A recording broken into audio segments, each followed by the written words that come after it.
నటుడు పోసాని కృష్ణమురళికి కష్టాలు చుట్టుముడుతున్నాయి. రాష్ట్ర వ్యాప్తంగా ఆయనపై 30 ఫిర్యాదులు నమోదయ్యాయి.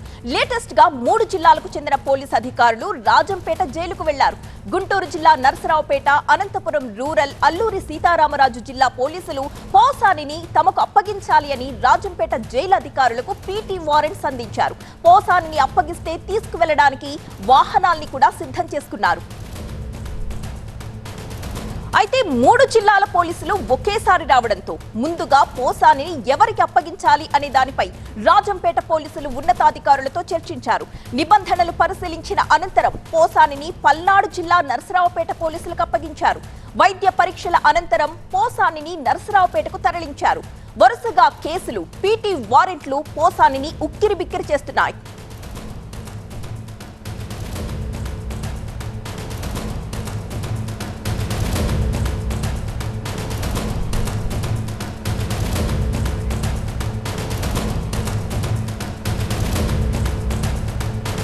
మా ప్రతినిధి వసంత్ లైవ్ లో సిద్ధంగా ఉన్నారు. వసంత్, మొత్తం 30 చోట్ల ఆయనపై కంప్లైంట్స్ ఉన్నాయి అంటే ఇప్పటికే ఆల్రెడీ 3 పోలీస్ స్టేషన్స్ తిరిగారు. ఇంకా ప్రతి పోలీస్ స్టేషన్ కి వెళ్లి ఆయన హాజరుని చూపించుకోవాల్సి ఉంటుందా? ఎలా ఉండబోతోంది పోసాని భవిష్యత్ ముఖ చిత్రం? ఖచ్చితంగా మీరన్నట్టుగానే 30కి పైగా కంప్లైంట్స్ ఇప్పటివరకు పోసాని కృష్ణమురళి పైన నమోదయ్యాయి. వాటితో పాటుగా ఆ కంప్లైంట్స్ మొత్తాన్ని కూడా ఎఫ్ఐఆర్స్గా నమోదు చేసిన తర్వాత ఆ కేసులకు సంబంధించి ఉన్నతాధికారుల అనుమతి తీసుకొని పీటీ వారెంట్స్ సిద్ధం చేసిన తర్వాత ప్రస్తుతం పోసాని కృష్ణమురళి ఎక్కడైతే జ్యుడిషియల్ రిమాండ్లో ఖైదీగా ఉన్నారో ఆ జైలు వద్దకు వెళ్ళి అక్కడ పీటీ వారెంట్లు సబ్మిట్ చేసి ఆయన విచారించవలసినటువంటి అవసరం అయితే ఉంటుంది. ఇప్పుడు ప్రస్తుతం రాజంపేట సబ్ జైల్లో ఉన్నటువంటి పోసాని కృష్ణమురళిని అక్కడికి నరసరావుపేట పోలీసులు వెళ్ళి 2 టౌన్ పోలీసులు పీటీ వారెంట్లపై తీసుకొచ్చి కోర్టులో ప్రవేశపెట్టిన తర్వాత విచారించబోతున్నారు. ఇక్కడ విచారణ ప్రక్రియ పూర్తయిన తర్వాత ఎక్కడెక్కడైతే ప్రస్తుతం ఎఫ్ఐఆర్లు నమోదయ్యాయో వారు ప్రతి ఒక్కరు కూడా ప్రతి స్టేషన్ నుంచి పీటీ వారెంట్లు సిద్ధం చేయాలి. అక్కడికి వెళ్ళి ఆయా జైల్లో ఎక్కడైతే ప్రస్తుతం ఆయన జ్యుడిషియల్ రిమాండ్లో ఉన్నారో అక్కడ పీటీ వారెంట్లు అందించి ఆయన మళ్ళీ విచారణకు హాజరు కావాల్సి ఉంటుంది. సో మీరు చెప్పినట్టుగానే ఇప్పటి వరకు ఎఫ్ఐఆర్లు నమోదైనటువంటి ప్రతి స్టేషన్కి కూడా పోసాని కృష్ణమురళి ఖచ్చితంగా విచారణకు హాజరు కావాల్సిందే. వాస్తవానికి అనుచిత వ్యాఖ్యలకు సంబంధించినటువంటి అంశాన్ని తెలుగుదేశం, జనసేన పార్టీతో పాటుగా ఆ పార్టీకి సంబంధించిన కార్యకర్తలు, ఆ పార్టీల అధినేతలు కూడా చాలా సీరియస్గా పరిగణిస్తూ ఉన్నారు. ఇది ఇంటెన్షనల్గా చేసినటువంటి వ్యాఖ్యలుగా మాత్రమే చూడటం లేదు. పార్టీకి సంబంధించిన స్ట్రాటజీలో భాగంగా ఒక పద్ధతి ప్రకారమే పోసాని కృష్ణమురళితో ఈ యొక్క వ్యాఖ్యలు చేయించారనేది ప్రధానంగా తెలుగుదేశం, జనసేన పార్టీకి సంబంధించిన నేతలు భావిస్తూ ఉన్నారు. అందులో భాగంగానే పోసాని చేసినటువంటి వ్యాఖ్యల తాలూకు ఆడియో, వీడియో ఎవిడెన్సులతో పాటుగా ఆయా కంప్లైంట్స్ మొత్తాన్ని కూడా తీసుకొని ప్రస్తుతం పోసాన్ని విచారించేందుకైతే రంగం సిద్ధం చేస్తున్నారు. అందులో భాగంగానే ప్రస్తుతం కడప రాజంపేట సబ్ జైలు నుంచి ఆయన నేరుగా నరసరావుపేట తీసుకొని వస్తున్నారు. ప్రస్తుతం ఆయన్ను కోర్టులో ప్రవేశపెట్టిన తర్వాత విచారించి అసలు ఈ మొత్తం వ్యవహారం వెనక చక్రం తిప్పింది ఎవరు, మొత్తం స్క్రీన్ ప్లే అంతా ఎవరు సిద్ధం చేశారు, కేవలం ఇంటెన్షనల్గా చేసినటువంటి వ్యాఖ్యల, లేదంటే ఒక స్ట్రాటజీని అమలు చేయాలనే ఉద్దేశంలో భాగంగా చేసినటువంటి వ్యాఖ్యలు అనేది ప్రస్తుతం పోలీసులు విచారించబోతాం. మనకు అందుతున్నటువంటి సమాచారం ప్రకారం గతంలోనే పోసాని కృష్ణమురళికి పోలీసులు కొంతమంది నోటీసులు జారీ చేశారు. ఆ నోటీసులకు పోసాని స్పందించలేదు. ఈ నేపథ్యంలోనే ప్రస్తుతం ఓబులవారిపల్లికి సంబంధించిన పోలీసులు వెళ్ళడం, ఆయన అదుపులో తీసుకోవడం, రైల్వే కోర్టులో హాజరుపరచడం, వెనువెంటనే కోర్టు ఆదేశాలతోటి ఆయన తీసుకుని వెళ్ళి ఇటు రాజంపేట సబ్ జైల్లో ప్రవేశపెట్టడం, తర్వాత నరసరావుపేట పోలీసులు పీటీ వారెంట్లు జారీ చేసి ఆయన అదుపులో తీసుకోవడం. సో ఈ మొత్తం వ్యవహారాన్ని చాలా సీరియస్గా ప్రభుత్వం కూడా తీసుకుంది.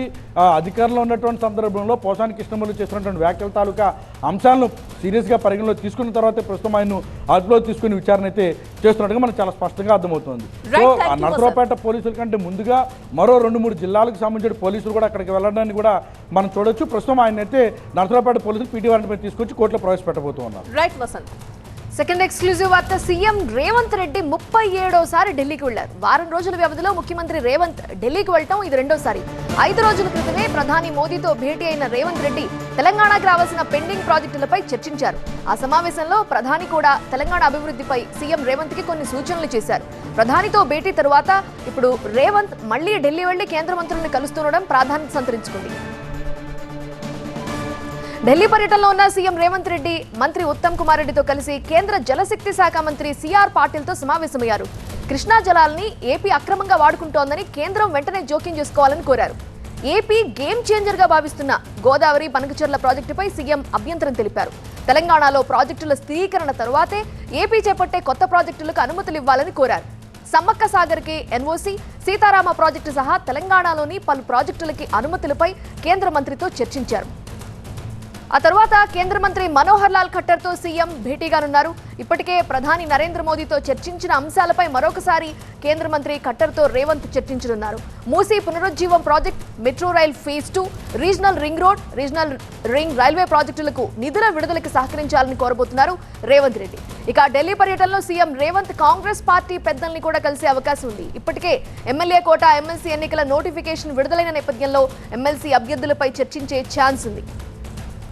వరుసగా కేంద్ర మంత్రులతో భేటీ అవుతున్న ముఖ్యమంత్రి రేవంత్ రెడ్డి పర్యటన వివరాలు అందించడానికి మా ప్రతినిధి ప్రభాకర్ లైవ్ లో సిద్ధంగా ఉన్నారు. ప్రభాకర్, ముఖ్యంగా జల వివాదం కొనసాగుతూనే ఉంది. ఏపీ అక్రమంగా నీళ్లు వాడుకుంటోంది అని కేంద్ర మంత్రికి చెప్పిన నేపథ్యంలో కేంద్ర మంత్రి నుండి ఎలాంటి రియాక్షన్స్ ఉన్నాయి?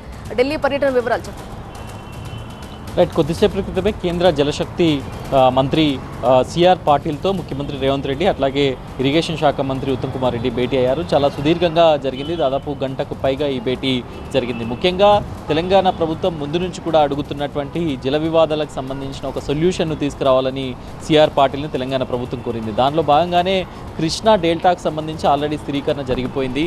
సో అక్కడి నుంచి నికర జలాలన్నీ కూడా ఏపీ ప్రభుత్వం ఉపయోగించుకుంటుంది. కాకపోతే తెలంగాణకు సంబంధించి ఇప్పటివరకు 811 టీఎంసీలో ఇప్పటికే ఏపీ 500కు పైగా టీఎంసీలను ఉపయోగించుకుంటుంది. కేవలం 299 టీఎంసీలు మాత్రమే తెలంగాణ ఉపయోగించుకుంటుంది. దీనికి ప్రధానమైన కారణం తెలంగాణలో ప్రాజెక్టుల స్థిరీకరణ జరగకపోవడం. దీనికోసం ఇప్పటికే పెండింగ్లో ఉన్న అనుమతులన్నీ కూడా మంజూరు చేయాలి. అటు సీతారామ కానీ, సమ్మక్క సారక్క ప్రాజెక్టు కానీ ఈ అనుమతులు కూడా జారీ చేయాలనేది ప్రధానంగా తెలంగాణ ప్రభుత్వం ఈ వాదనను వినిపించింది సిఆర్ పాటిల్ దగ్గర.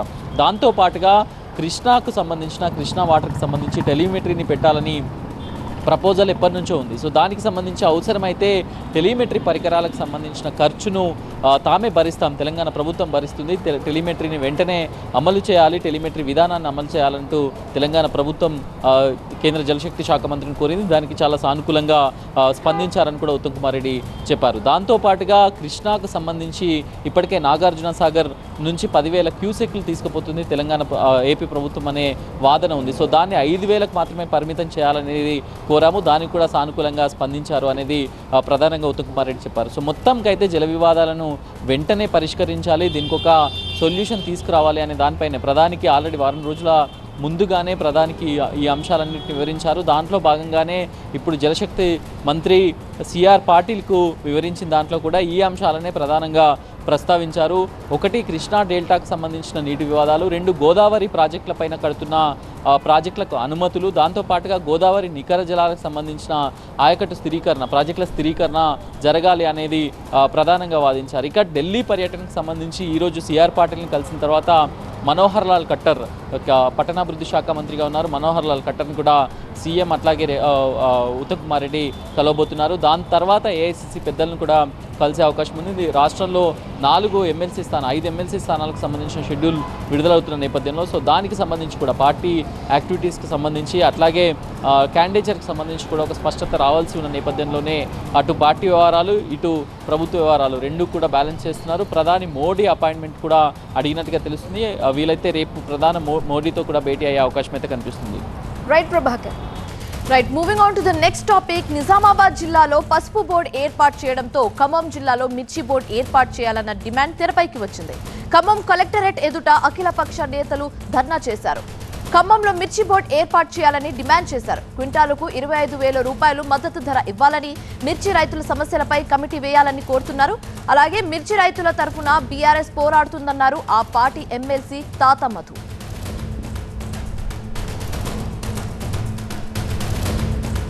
రైట్, ఖమ్మంలో మిర్చి రైతుల సమస్యకి సంబంధించి మరింత తాజా సమాచారం మా ప్రతినిధి పెద్దిష్ అందిస్తారు. పెద్దిష్, చెప్పండి, నిజామాబాద్లో పసుపు బోర్డుకి తరహాలో ఇప్పుడు ఖమ్మం జిల్లాలో మిర్చి బోర్డుకి సంబంధించి ఇప్పుడు డిమాండ్ తెరపైకి వచ్చింది. అయితే ఈ డిమాండ్లకి రీజన్ ఏంటి, రైతులు ఏమంటున్నారు, అలాగే ప్రభుత్వం ఏమంటుంది? రాష్ట్రంలో మిర్చి ఎర్ర బంగారం ధరలు రాజకీయ దుమారానికి దారితీస్తున్నాయి. ఎందుకంటే గత ఏడాది రికార్డు స్థాయి ధరలు పలికిన 2022-23 సంవత్సరంలో కూడా రికార్డు స్థాయి ధరలు పలికినటువంటి ఎర్ర బంగారం ధర క్రమక్రమంగా తగ్గుతూ వస్తుంది. గత ఏడాది రికార్డు స్థాయిలో ధరలు పెరగడం, అంతర్జాతీయ మార్కెట్లో కూడా మిర్చికి విపరీతమైన డిమాండ్ ఉన్న నేపథ్యంలో రైతులు ఈసారి ఆశాజనకంగా ఉంటుందని ఎక్కువ శాతం మంది మిర్చి సాగు చేశారు. దాదాపుగా తెలంగాణ రాష్ట్ర వ్యాప్తంగా 7 లక్షలకు పైగా ఎకరాల్లో ఎర్ర బంగారం సాగు జరిగినట్లుగా అధికారిక అంచనాలు వేస్తున్నారు. సో రైతులు మిర్చి సాగు చేయడం వల్ల మంచి ధరలు లభిస్తాయని ఒక ఆశతో మిర్చి సాగు చేశారు. కానీ పంట చేతికి వచ్చే సమయానికి ధరలు ఊహించిన విధంగా పడిపోతుండడంతో రైతులు తీవ్ర ఆందోళన చెందుతున్నారు. ముఖ్యంగా ఇప్పుడు మనకు ఉత్తర తెలంగాణలో అతిపెద్ద వ్యవసాయ మార్కెట్ ఇక్కడ వరంగల్లో కావచ్చు, అటు ఖమ్మంలో కూడా అతిపెద్ద మార్కెట్ యార్డ్లో ఇక్కడికి ఇప్పటికే చూస్తున్న విధంగా మిర్చి బస్తాల రాసులు పేరుకపోయాయి. ఈరోజు ఒక్కరోజే ఏనుమామల వ్యవసాయ మార్కెట్ యార్డుకు 75,000 మిర్చి బస్తాలు అమ్మకానికి వచ్చాయంటేనే మిర్చి ఏ విధంగా అమ్మకానికి పెద్ద ఎత్తున తరలి వస్తుందో అర్థం చేసుకోవచ్చు. అయితే ఈ వస్తున్న క్రమంలో ప్రస్తుతం ధరలు చూసినట్లయితే తేజ రకం ఎక్కువగా మంది సాగు చేస్తారు. అటువంటి తేజ రకం గత ఏడాది 25,000 క్వింటా పలికింది. అటువంటి మిర్చి రకం ధర ఇప్పుడు 12,800కు పడిపోయింది. అదేవిధంగా వండర్ హార్ట్ ధర చూసినట్లయితే గత ఏడాది 30,000కు కూడా ధర పలికినటువంటి పరిస్థితి, అటువంటిది ఇప్పుడు 16,000కు పడిపోయింది. ముఖ్యంగా దేశీ రకం మిర్చి 2022 సంవత్సరంలో అది రికార్డు స్థాయిలో ₹1,00,000 ధర పలికినటువంటి మిర్చి. ఆ మిర్చి ప్రస్తుతం 31,000కి పడిపోయింది. కొందరైతే అది గరిష్ట ధర, కొందరైతే అది 25,000, 22,000 కూడా కొనుగోలు చేస్తున్నారు. అంటే ఇంత దారుణంగా మిర్చి ధరలు పతనమైపోయాయో అర్థం చేసుకోవచ్చు. ఈ నేపథ్యంలోనే రైతులు దిగులు చెందుతున్నారు. సో రైతులకు మద్దతుగా వెంటనే మిర్చి బోర్డు, స్పైసీ బోర్డు ఏర్పాటు చేసి స్పష్టమైన ధర నిర్ణయించాలి. ముఖ్యంగా రైతులు సాగు చేసేటువంటి మిర్చికి ఖచ్చితంగా క్వింటాకు ₹25,000 మిర్చికి ధర కేటాయించాలని చెప్పి డిమాండ్ వ్యక్తమవుతుంది. అదేవిధంగా దేశీ రకం మిర్చి, ఇది చాలా డిమాండ్ ఉన్నటువంటి మిర్చి, అంతర్జాతీయ మార్కెట్లో కూడా దీనికి మంచి డిమాండ్ ఉన్న నేపథ్యంలో దానికి కూడా స్పష్టమైనటువంటి ఒక ధర నిర్ణయించి రైతులు నష్టపోకుండా చూడాలని చెప్పి ప్రతిపక్ష పార్టీలని డిమాండ్ చేస్తున్నాయి. అందులో భాగంగానే స్పైసీ బోర్డు, మిర్చి బోర్డు ఏర్పాటు చేయాలనే ఒక డిమాండ్తో పెద్ద ఎత్తున నిరసన కార్యక్రమాలు వ్యక్తమవుతున్నాయి. అటు ఖమ్మంలో కావచ్చు, వరంగల్లో కావచ్చు, మిర్చి సాగు చేసేటువంటి ఉత్తర తెలంగాణ జిల్లాలో ఈ రకమైనటువంటి నిరసనలు వ్యక్తమవుతున్నాయి. మిర్చి రైతులు కూడా, అమ్మకాన్ని తీసుకొచ్చిన రైతులు కూడా తీవ్ర ఆందోళన చెందుతున్నారు. కనీసం పెట్టుబడి కూడా రావడం లేదని ఒక నిరాశతో వెళ్ళిపోతున్నటువంటి పరిస్థితి కనిపిస్తుంది. ఈ రైతులకు మద్దతుగానే రాజకీయ పార్టీలను కూడా మిర్చి బోర్డు ఏర్పాటు చేయాలని ఒక డిమాండ్తో ఆందోళన కార్యక్రమాలు నిర్వహిస్తున్నారు. థ్యాంక్ యూ పెద్ద.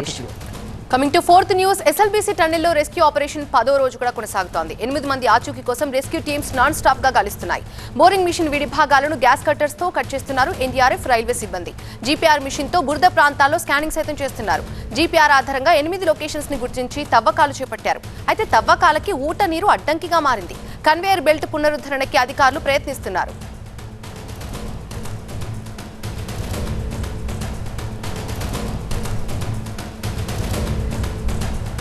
దీనికి సంబంధించి పూర్తి అప్డేట్స్ మా ప్రతినిధి వాసు అందిస్తారు. వాసు, ఎస్ఎల్బీసీ టన్నెల్ ప్రమాదం జరిగిన ప్రాంతానికి నిన్న ముఖ్యమంత్రితో పాటు పలువురు మంత్రులు కూడా వెళ్లారు. వాళ్ళకి rescue teams power point presentation ద్వారా జరిగిన పరిస్థితిని, జరుగుతున్నటువంటి పరిస్థితులను వివరించారు. మరి ముఖ్యమంత్రి కూడా పలు సూచనలు, సలహాలు చేశారు. ఇవాళ ఎంత మేరకి ఆ సలహాలు, సూచనలు పనికొచ్చాయి అండ్ ఎప్పటి వరకు రెస్క్యూ ఆపరేషన్ కొనసాగే అవకాశం ఉంది? ఎస్ఎల్బీసీ టన్నల్ ప్రమాదంలో చిక్కుకున్న 8 మంది ఆచూకీ కోసం గత 10 రోజులుగా రెస్క్యూ ఆపరేషన్ కొనసాగుతుంది.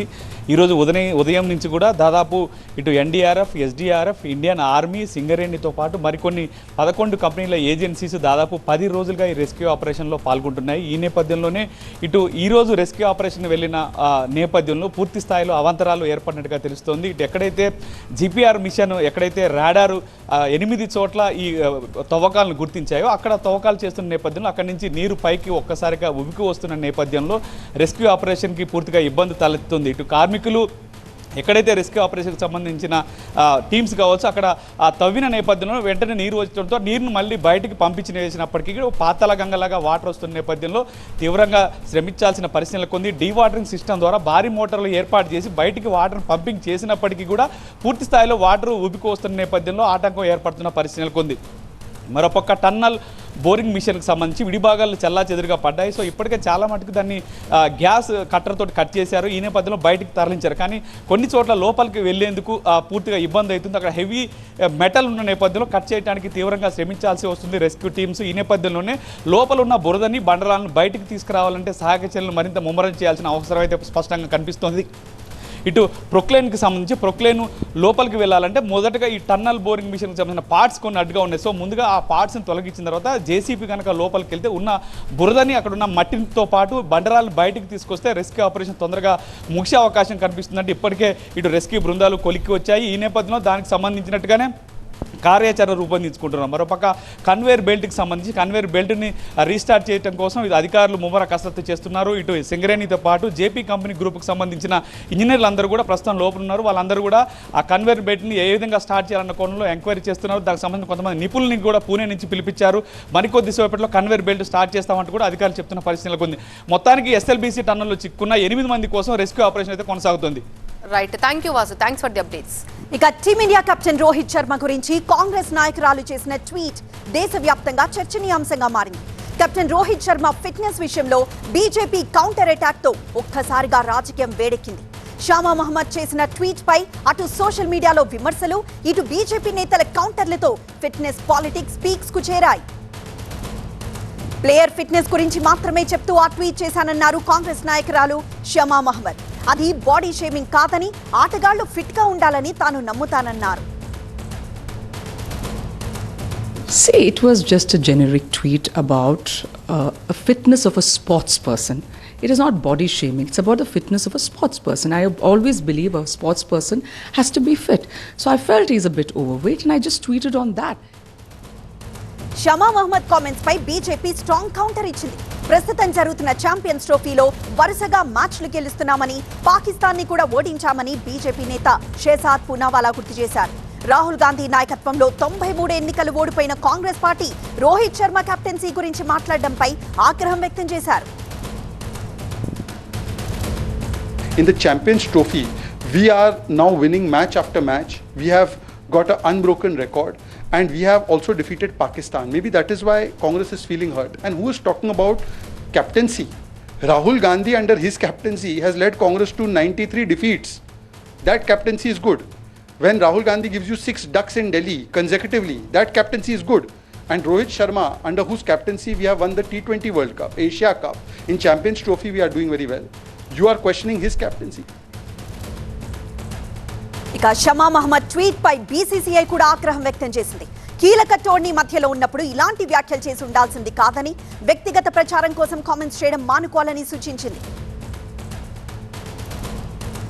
మా అసోసియేట్ ఎడిటర్ మహాత్మాని అడిగి మరిన్ని వివరాలు తెలుసుకుందాం. మహాత్మా, కాంగ్రెస్ నేత ట్వీట్ పై ఒక పక్క క్రికెట్ ఫ్యాన్స్ రెస్పాండ్ అవుతున్నారు, బీసీసీఐ సీరియస్ అయింది, మరోవైపు బీజేపీ సీరియస్ అయింది. సో కాంగ్రెస్ నుండి కూడా ఏమైనా రెస్పాన్సెస్ వచ్చినాయా? కాంగ్రెస్ పార్టీ తప్పు దిద్దుకునే ప్రయత్నం, డ్యామేజ్ కంట్రోల్ ప్రయత్నం చేసింది. ఆ పార్టీ నుంచి కొంతమంది అధికార ప్రతినిధులు స్పందించారు. షమా మహమ్మద్ చేసిన వ్యాఖ్యలు తమ పార్టీకి సంబంధం లేదు, ఆమె వ్యక్తిగతం. అయినప్పటికీ కూడా ఆ వ్యాఖ్యలు, ఆ కామెంట్లు, పోస్టులు ఏవైతే చేశారో ట్వీట్లో, ఆ ట్వీట్లను తొలగించాల్సిందిగా ఆమెకు సూచించామంటూ కూడా కాంగ్రెస్ పార్టీ స్పందించింది. కాకపోతే ఆమె చేసిన ఈ ట్వీట్ తనను తాను సమర్థించుకునే ప్రయత్నం చేశారు. మొదట ఆమె చేసిన ట్వీట్ ఏంటో ఒకసారి చూద్దాం. Rohit Sharma is fat for a sportsman, need to lose weight, and of course the most unimpressive captain India has ever had అంటూ ఆమె ఫస్ట్ చేసిన ట్వీట్ ఇది. అంటే రోహిత్ శర్మ లావుగా ఉన్నారు, ఫిట్గా లేరు, ఒక స్పోర్ట్స్ పర్సన్ ఉండాల్సిన ఫిట్నెస్ ఆయనకు లేదు అంటూ ఆమె చెప్పుకుంటూ వచ్చారు. సో ఈ ఫస్ట్ చేసిన పోస్ట్ మీదనే దుమారం చెలరేగింది.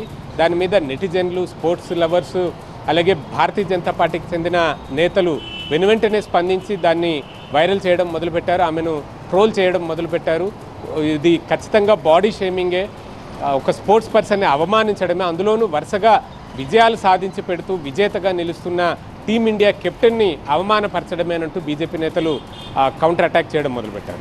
అయినప్పటికీ కూడా ఆమె తను చేసిన వ్యాఖ్యలను వెనక్కి తీసుకోకపోగా తాను కేవలం ఒక ఫిట్నెస్ గురించి మాత్రమే మాట్లాడాను, రోహిత్ శర్మ ఏమి సూపర్ డూపర్ ఆటగాడేమీ కాదు, ఒక సాదాసీదా ఆటగాడు, సాదాసీదా కెప్టెన్. ఇంతకుముందు చేసిన కెప్టెన్లతో పోల్చి చూస్తే గనక గంగూలీ, టెండూల్కర్, ద్రావిడ్, ధోని, కోహ్లీ, కపిల్ దేవ్, శాస్త్రి, అంటే ఇటువంటి కెప్టెన్స్తో పోల్చి చూసినప్పుడు ఫిట్నెస్ పరంగా చూసినా, ఆట తీరు పరంగా చూసినా అతను ఒక సాదాసీదా ఆటగాడు మాత్రమే. అదృష్టం కొద్దీ ఆయనకి కెప్టెన్సీ వచ్చింది. పైపెచ్చు తాను స్వార్థపూరితంగా వ్యవహరిస్తున్నాడు. రీసెంట్గా జరిగిన ఒక టెస్ట్ మ్యాచ్లో మంచి ఆటగాడైన కేఎల్ రాహుల్ని 3వ స్థానంలో పంపి తాను మాత్రం నెంబర్ 1 పొజిషన్లోకి వచ్చి ఆడాడు. ఇది కూడా తప్పేనంటూ ఆమె వ్యాఖ్యానించారు. సో ఆమె చేసిన ఈ వ్యాఖ్యలు కాంగ్రెస్ పార్టీని ఇరకాటంలో పడేసాయని చెప్పవచ్చు. ఎందుకంటే బీజేపీ నుంచే కాదు, క్రీడా ప్రపంచం అంతా కూడా ఆమె చేసిన వ్యాఖ్యల్ని తప్పుపట్టింది. వరుసగా ఒక టోర్నమెంట్ జరుగుతుంది, ఛాంపియన్స్ ట్రోఫీ జరుగుతున్న టైంలో ఇలా మాట్లాడి ఉండాల్సింది కాదు అంటూ బీసీసీఐ వైపు నుంచి కూడా రియాక్షన్ వచ్చిందంటేనే మనం అర్థం చేసుకోవచ్చు. ట్రోఫీలో నిజంగానే చాలా బాగా ఆడుతూ వచ్చింది భారత్. ఒకవైపు సెమీస్ కూడా చేరింది. ఈ టైంలో కాంగ్రెస్ నేతలు మన భారతదేశం నుండి ఇలాంటి కామెంట్స్ రావడం కొంచెం జట్టులో ఒక అలజడి రేపే ఛాన్సెస్ కూడా ఉన్నాయి. కాబట్టి బీసీసీఐ దీన్ని ఏమన్నా నెక్స్ట్ లెవెల్కి తీసుకెళ్లే ఛాన్స్ ఉందా? బీసీసీఐ అయితే ఇప్పటికీ ఇటువంటి వ్యాఖ్యలు చేయడం సరికాదు, చేసి ఉండాల్సింది కాదు అంటూ మాత్రమే స్పందించింది. మరి ఫర్దర్గా ఇంకేమైనా ఆమె చేసిన వ్యాఖ్యల్ని సీరియస్గా తీసుకుని లీగల్గా ముందుకు వెళ్తారా లేదా అన్నది బీసీసీఐనే తేల్చాల్సి ఉంటుంది. కాకపోతే ఇది క్రీడా ప్రపంచంలో మాత్రం ఒక అలజడిని సృష్టించిందని చెప్పవచ్చు. కొంతమంది కూడా అంటే చాలా వరకు స్పోర్ట్స్ పర్సన్స్ ఎవరైనా ఫిట్గానే ఉంటారు. రోహిత్ శర్మ కొంచెం లావుగా ఉన్నాడు అన్న ఉద్దేశంతో ఆమె చేసిన వ్యాఖ్యల్ని సమర్థించుకునే ప్రయత్నం చేసింది. ఫిట్గా ఉండడం, లావుగా ఉండడం, ఈ రెండిటికి మధ్య ఆమె వ్యత్యాసాన్ని తేల్చుకోలేకపోయిందని చెప్పవచ్చు.